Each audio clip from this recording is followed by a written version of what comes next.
Bismillahirrahmanirrahim. Assalamualaikum warahmatullahi wabarakatuh. Alhamdulillahilladzi anzala sakinata fi qulubil mu'minin liyazdadu imanan ma'a imanihim. Allahumma salli wa sallim wa barik ala Muhammad wa ala alihi wa ashabihi ajma'in. Amma ba'du. Duhai Allah, jadikan apapun yang Kau tetapkan bagi kami selalu membuat kami ridho, membuat kami bersyukur.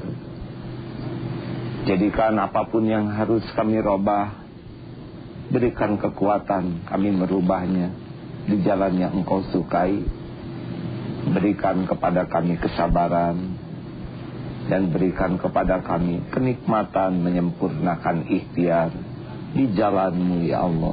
Amin ya Allah ya Rabbal Alamin. Hidup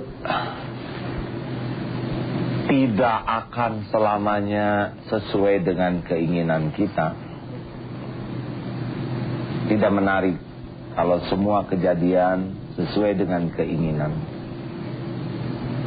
Karena Allah menjanjikan pertolongan dalam kesulitan, pertolongan dalam kesempitan yang tidak ada jalan. Berarti kita harus siap menghadapi berbagai episode hidup. Menjadi berat kehidupan ini kalau fokus pikiran kita hanya kepada kejadian, hanya kepada keinginan, hanya kepada peristiwa. Tetapi menjadi lebar hati kita kalau kita bisa melihat hikmah di balik kejadian. Dagang rugi kalau melihat uang sakit. Tetapi kalau tersingkap hikmah, justru uang inilah yang akan membuat kita tergelincir, bersyukur.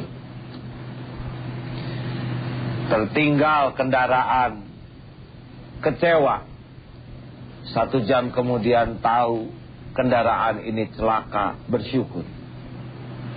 Betapa banyak kita kecewa oleh kejadian, terpukul oleh kenyataan, hanya karena kita belum bisa melihat hikmah di balik semua itu. Ada tabir yang menghalangi. Inilah yang kita coba singkap dalam kajian di malam ini. Silakan Ustaz. Allah Subhanahu wa taala berfirman di dalam surah ke-8 Al-Anfal ayat 2. A'udzu billahi minasy syaithanir rajim. Bismillahirrahmanirrahim.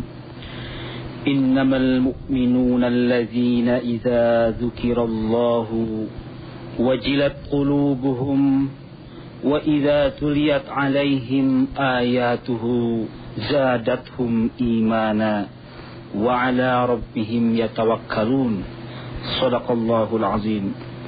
Yang artinya, sesungguhnya orang-orang yang beriman itu adalah mereka yang apabila disebut asma Allah, gemetarlah hati mereka, dan apabila dibacakan kepada mereka ayat-ayatnya, bertambahlah iman mereka karenanya, dan kepada Tuhanlah mereka bertawakal. Maha benar Allah yang maha agung dengan segala firman-Nya.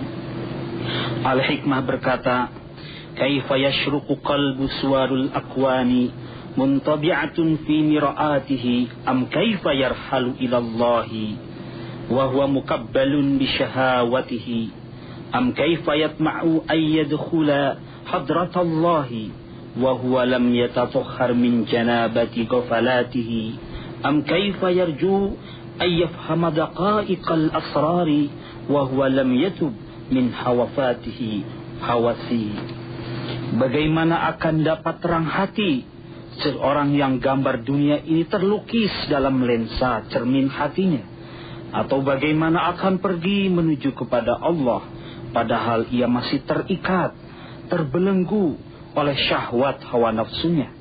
Atau bagaimana akan dapat masuk kehadirat Allah yang Maha Agung, padahal ia belum bersih dari kelalaiannya, yang di sini diumpamakan dengan karena dosanya, janabatnya, atau bagaimana mengharap akan mengerti rahasia yang halus, padahal ia belum bertaubat dengan sungguh-sungguh dari kekeliruannya. Saudaraku, bagaimana kita akan merasakan nikmatnya mengenal Allah yang Maha Agung jikalau selera kita masih yang rendah dan yang kotor? Bagaimana kita bisa mendekat kepada yang Maha Suci jikalau kita kotori hati ini dengan sesuatu yang nista, iri, dengki, benci? Jadi tidak ada yang menghijab dari semua kenikmatan membuka hikmah, kecuali kita masih menutup tabir hati kita dengan dosa, dengan maksiat, buah dari ketidaksungguhan kita mengendalikan syahwat. Tabir hati membuat kita tidak bisa mengenal hikmah. Tabir hati kata dosa membuat kita tidak bisa mengenal Allah. Dan itulah yang membuat kita sengsara dan jiwa hina. Na'udzubillahi min dzalik.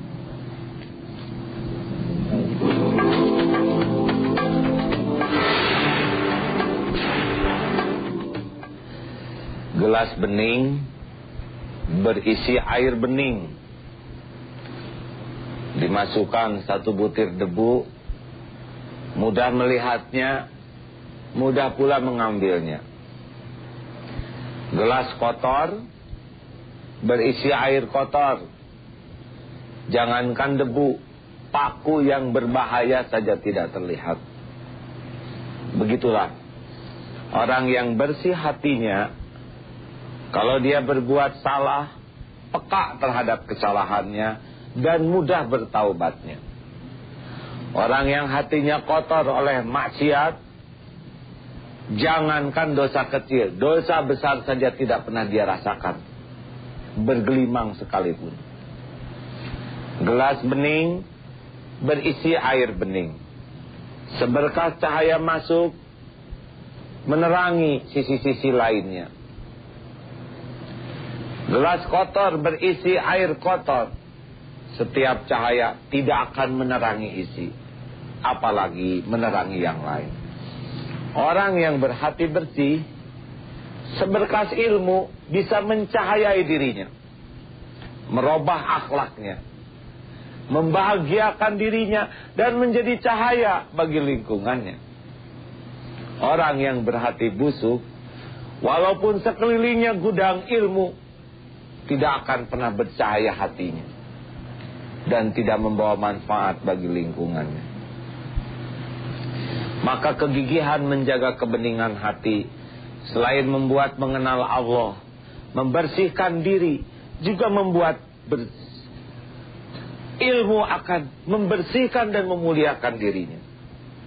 Pentingnya menjaga kebeningan hati.